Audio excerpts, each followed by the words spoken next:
Okay, they are from different states. Yes, sir. Yes, Okay, sir. thank you. So this topic, really it is a topical in the sense that it is not that new to anyone, because you are all in teaching line. You know what is higher education, how higher education helps in all-round development of the individual first, then the society, then nation, comprising all. For your just that knowledge, I would like to give that a brief outlay about the higher education scenario. Totally that we have at present 1,250 universities, 45,000 plus that colleges, all types of that colleges, and then 12,000 plus that stand-alone that institutions. You know that stand-alone institutions means that the institutions which are at national reputations. In all these things that there are more than that 15,90,000 that faculty members working across the country. As you all know that the higher education that the percentage is 28.4. India is expecting to reach that by 50% by 2035, aligning with the Sustainable Development Goal. Friends, higher education in India, after that successful that the implementation at different points, three, hello, that commissions, the policies, what you call that 1966 policies, first this thing that if you want to this thing after that Kotari Commission 1964 and 1986 new education policy, national education policy, and then NEP, National Education Policy 2020. These are the three major policies which have been reflected. Kindly that mute that your this thing that listen when that interaction session that starts, that you can open kindly. That education play a very predominant role, as I said, in the overall development. That if you look at the Indian scenario of the types, it is not that new to you. We have that central universities, state universities, we have that private universities, we have deemed to be universities, we have that institutions at national importance, and then we have that colleges affiliated and autonomous. I need not explain all those things. Central government that central universities established under the central that parliament this thing act, and then the state this thing respective states act, and then the respective that government that manages these institutions, since that the education comes under the concurrent list. Similarly, the government keeping that DER into account, gross enrollment ratio, opened that the private persons to start that their own universities, private universities, and that UGC the central government that gives that the elaborate fund for the deemed to be universities for research and the development. The colleges that affiliated colleges follow that parent universities curricula with limited that autonomy. All these things that the state universities autonomous that have freedom in curricula, admissions and examinations and all these things. These are the scenario. Coming to that, the regulatory bodies, you all know that UGC, we are all governed by that UGC, all universities that they are the people who are going to give that fix the standard and all these things, which was established in 1956, concentrating on general higher educations across all the discipline.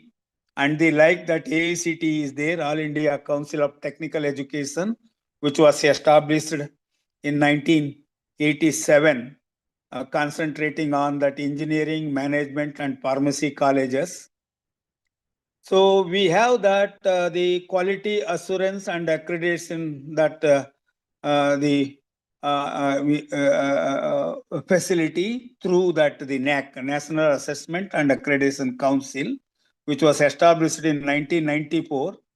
All that higher education institutions, including that universities and the colleges, have to undergo that the NAC assessment to get that the financial benefits from various funding agencies. You know that under that NAC there are 7 criterions under that, right from that curricula to that the best practices and all. In these that parameters, the institutions, including that universities, gets that the grades A++, A, B++, B, C, and the like, depending upon this thing that they are eligible to get the fund from various funding agencies. And they like that National Board of Accreditation that we have, NBA, that operates under that the AICTE, this thing. It is concerned with the technical education. And the like that we have that the councils, National Medical Council that we have, that it is responsible for the quality assurance and maintenance of that medical education, professionals, that institutions and research and other aspects. And they like that we have that Bar Council of India, which was established way back in 1961. That earlier that National Medical Commission, before that we had that Medical Council of India. Afterwards that 2020 that they have changed this one. BCI is there, and they like that we have Pharmacy Council of India to look into that pharmacy education and other professions. And then we have Council of Architect, this thing also, to look into that. So friends, that we have that academic program, that STEM courses we have, science, technology, engineering and mathematics. These courses that focus on the practical applications and research in emerging fields like that artificial intelligence, machine learning, so on and so forth. The non-STEM courses like arts, commerce, management, humanities, it includes niche courses that like yoga, Buddhist studies, that it is providing that wide range of educational opportunities for the stakeholders. And then we have that different that national entrance examinations. We have that JEE, NEET, that CUET, GATE, CAT, and this just that I prepared this just to refresh your knowledge. And then the funding, that the mechanism that if you look at that you will feel this thing. Otherwise, it is known to all of us. And the central and state central universities gets that fund from the central universities. State that universities get that fund from the state government. To tell you, even compared to Kenya that more than that 3% GDP they reserve for that the quality higher education. In India, it is just 0.64%. Though India's that GDP is 6.5, that they have reserved that just that's point that 64. That you can make out, and then you are experiencing that what kind of that quality this thing that we are maintaining. Though that we talk a lot about the quality education and all these things, you and I all that know that the reality.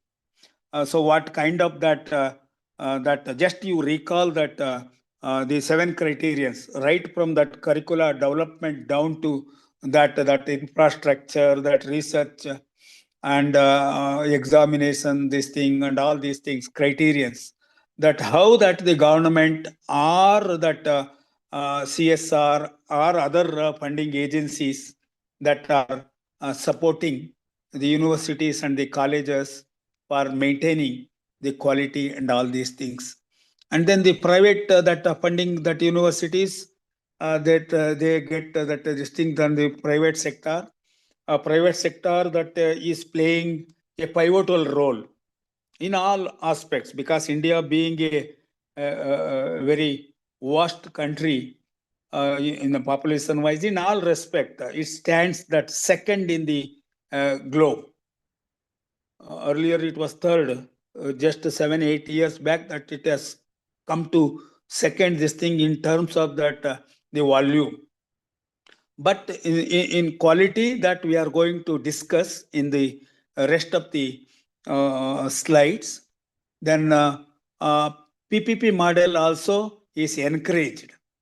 So it is clearly mentioned in the constitution that meeting that the needs and necessities of the people, it is not just the government, and also that philanthropists and other that like-minded people can join hands in extending this thing. That is why that the government, non-government, private and voluntary that aspects came into being for the purpose of keeping that society in a well-knitted manner.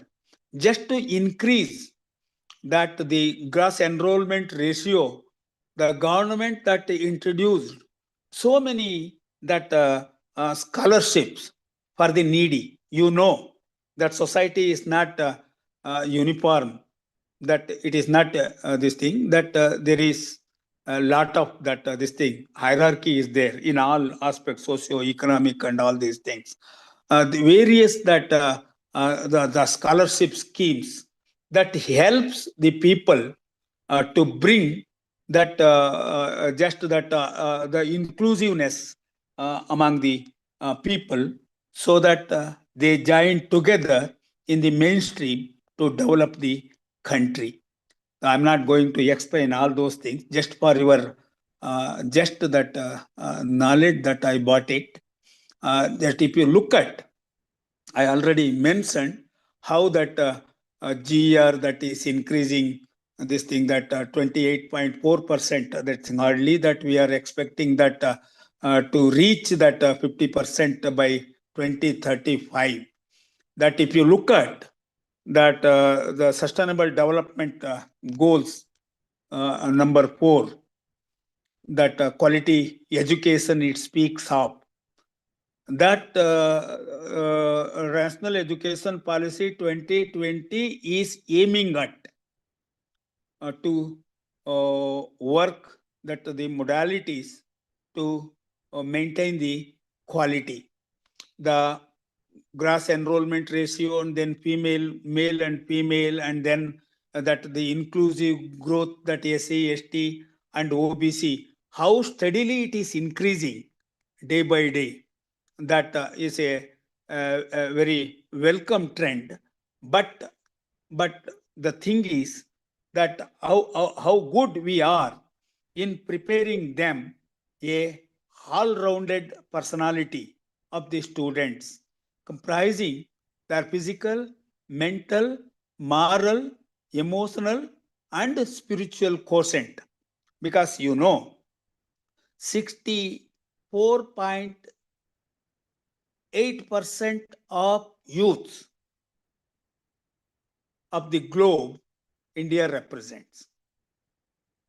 Though we have that long history, Indian history, but at the global level, we are just 28 years, 6 months. Just you imagine. We have a lot of that youths. What kind of that the measures that we are expected to take so has to align them at the global level to exhibit their talent, so has to take that India flag at the international levels. So again, that if you look at that the scale and growth of higher education, that majority of the students that that though that we are moving that from that traditional to technical, that that university is this thing normally that we categorize into three: the traditional universities, general universities, and technical universities. But taking that all these things, again that the arts that category comprises more compared to that science and other this thing, that technical and all these things streams, postgraduates also, PhD enrollment also, that is not that encouragement. And then again PhD, the topics that it is again the question to debate. How far that the major findings are put into societal good. That is again most of the PhD that thesis just confined in our libraries and personal that the departments, respective departments, like. And then in the terms of that social equity, SC enrollment and all these things that are there, we are taking that the utmost care, keeping that the constitutional spirit into account. So how that higher education and society is going together? That if you look at that the education as that I mentioned that the education is in a crossroad, facing that a transformative era of rapid technological change, a dynamic labor market, and evolving global expectations, that all these things, how good this thing. The recent that study, uh, uh,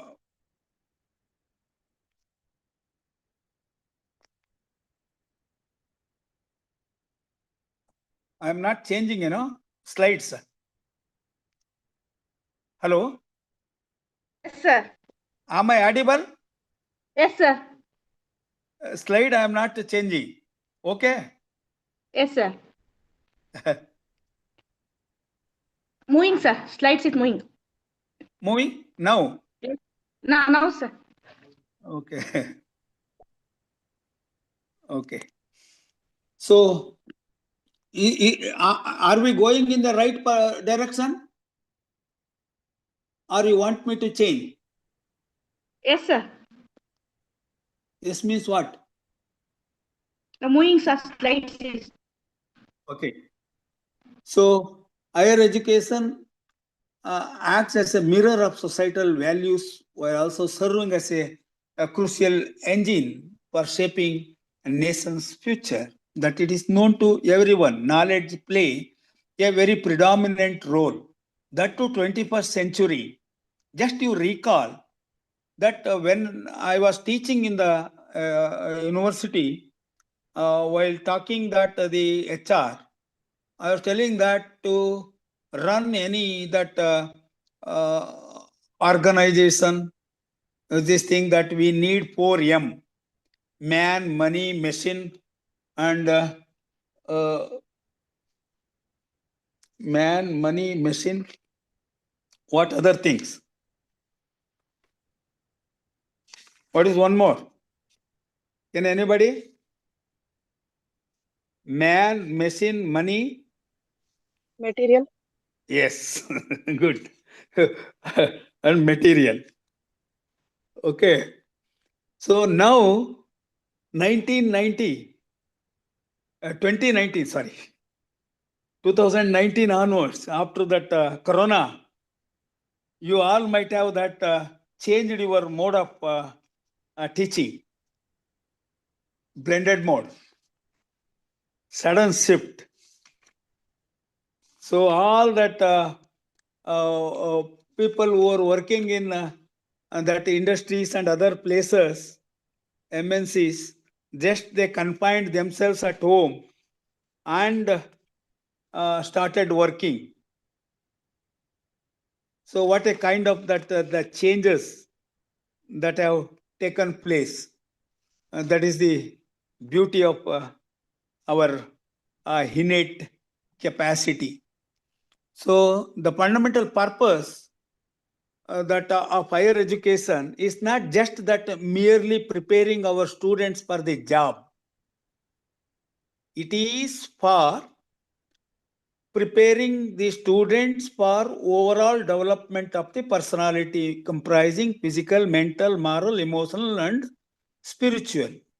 Physical, this thing that it is not that you are giving food and other this thing, that how that good you are in preparing your students for maintaining a good physique, mens sano e corpore sano, they saying this good and is this thing. And then the mind.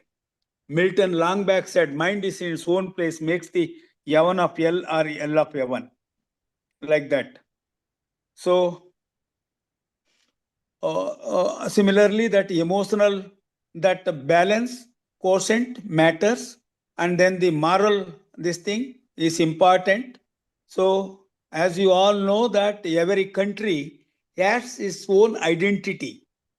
India is known through its culture and traditions and a value practice more compared to other this thing since from the beginning.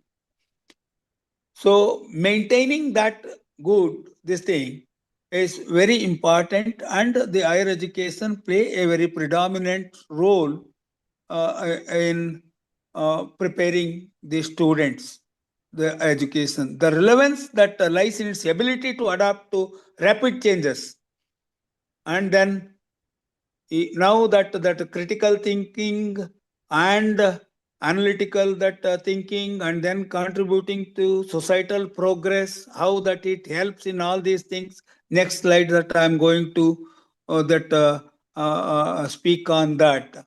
It is totally that all-round development of the person, and then that the knowledge it helps to enhance, it increases skills and the critical thinking capacity. It prepares individual for complex problem solving, that it encourages analytical and creative abilities.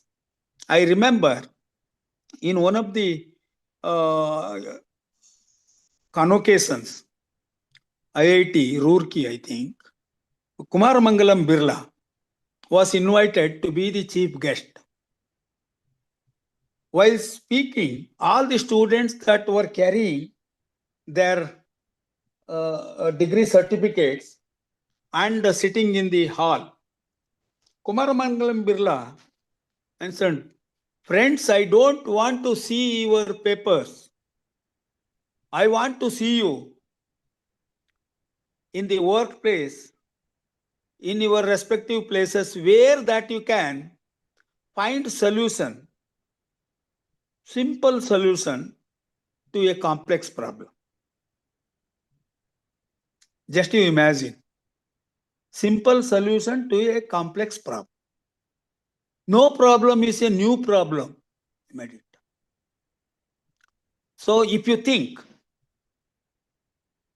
in preparing our students, it is not that verbatim like that you have studied that that arts and other this thing that you are for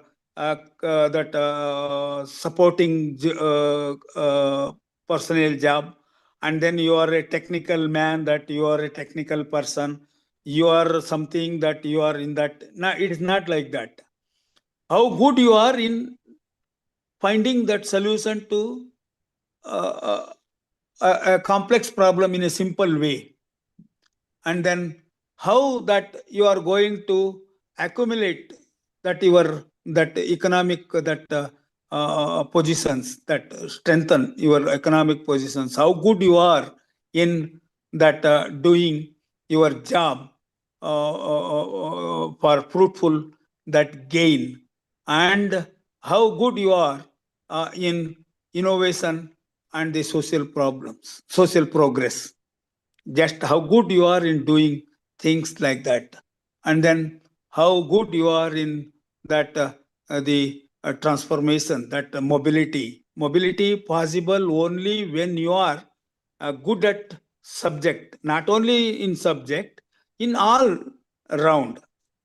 That gone are the days where that we used to call that is a first class, second class, third class. Now that there is no such classes. Even the failed students, we don't call that. Simply we say that is slow learner, advanced learner, slow learner. No question of fail and other this thing. Now that examination, 3 exam, 4 exams, and they like that we are giving. So how good we are in getting that. If you look at that, our Indian this thing, brain drain, you know that all that persons, those who are above this thing that are working outside. If you see that NASA, there are so many people working in NASA. But if you look at that our ISRO, no one from other countries. You see that you go to America, you go to Japan, you go to Germany, you go to Australia, you go to England, everywhere our people are there. They are helping them. They are contributing for their this thing. But here that retaining them and getting for our good is the question, and how good we are, we as a teacher, inculcating in them an attitude of gratitude, which is very important for anybody's life. An attitude of gratitude for the self first. A man, a person, as a teacher, myself, as a student, how that they feel that I am a teacher, I am doing justice for my presence, I am that good in this thing, I have achieved this, I am contributing for the societal good in return. That kind of this thing that one should have an attitude, the gratitude. And the like that, the second that our peer groups, we have to have those who are our neighbors, and then the family, then the community society, and then at the end that the nation. This is very important from the point of view of taking that countries into prosperous state. Prosperous, I am not talking just for the purpose of that the facilities, amenities, and services. No, I am talking from the point of view of the overall development. How good you are in living happily and leave others also to be happy. That is very important. If you look at that the role of higher education in society, that education that produces skilled workforce to meet national and global demand, as I said, that the requirements that it has to be. How good we are in preparing them to meet this is the question, and what is that is to be done, that is the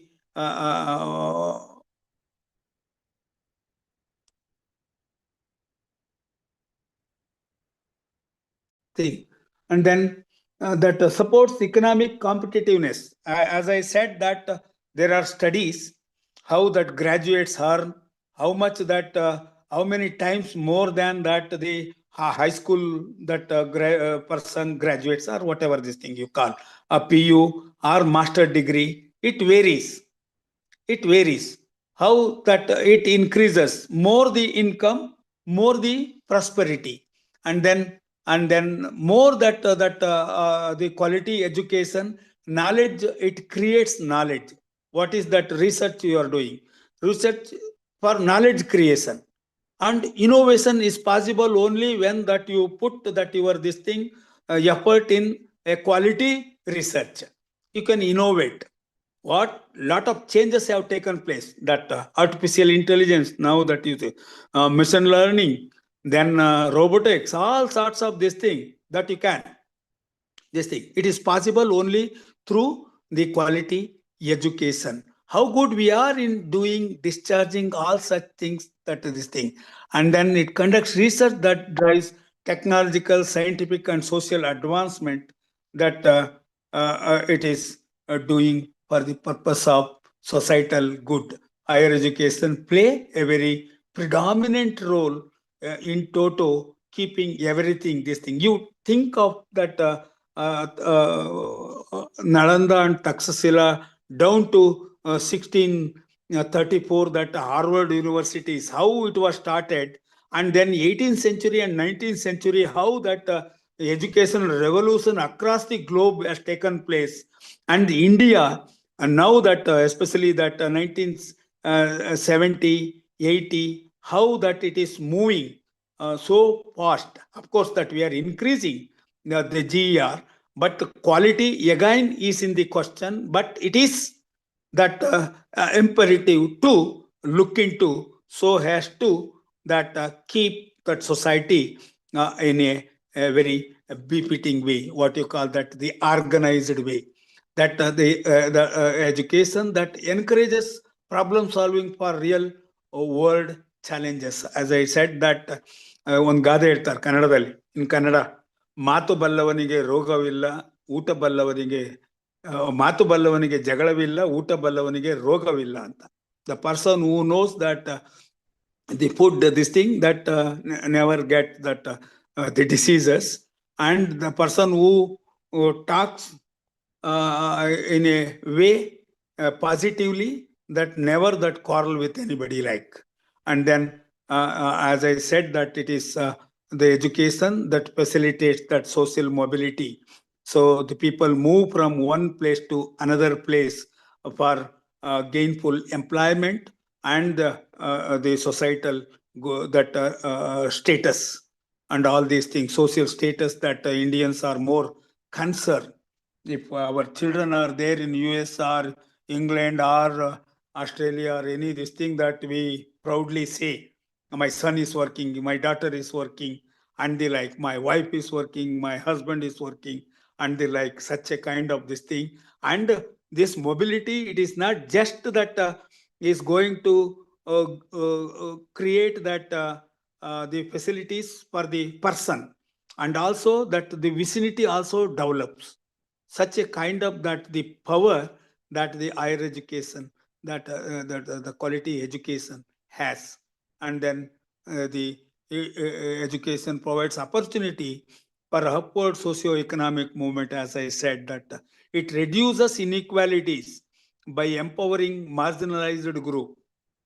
So UGC way back in 2000, this thing that they have started, that even in the universities, social inclusive that centers, just to help facilitate that the less fortunate to bring it to the mainstream.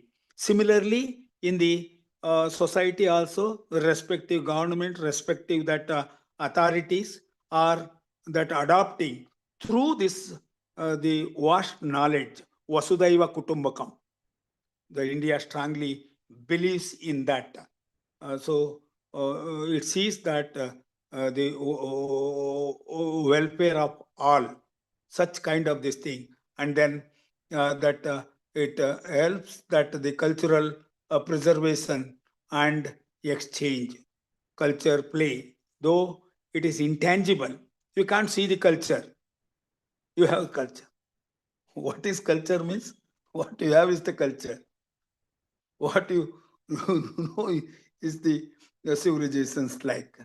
So it helps this thing, and it protects and promotes cultural exchange and encourages intellectual understanding in a globalized world. So today, just you talk your just 5 years, 6 years, 4 years, 3 years, 2 years, even now it has come to 1 year child. How they uses that the gadgets. It may be a mobile, it may be any this thing. Just you give for girl, guy. That hello, am I audible? Yes, Yes, sir. sir. Yes, sir. Audible, audible. Somebody is talking. That's why. You want to break? Huh? Democratic that citizenship. This is very important. Only knowledgeable people can that exercise their rights, and that they can accomplish their task. You know that smart cities. Cities are smart. People are not smart means what is the use? Smart means I am not talking that physical appearance. Smartness in the mind. In a large democracy like India, what kind of role and responsibilities that one should dispense at? Right from that maintaining cleanliness, using that public properties, and then maintaining that the relationship with others, and protecting that the heritage buildings and other this thing. It is possible only when you are educated, when you know the things. It is possible when you seasoned your students in a way where that they apply their analytical that and critical thinking, and understands and develop that the positive that attitude. It is possible, or otherwise it is very difficult to maintain.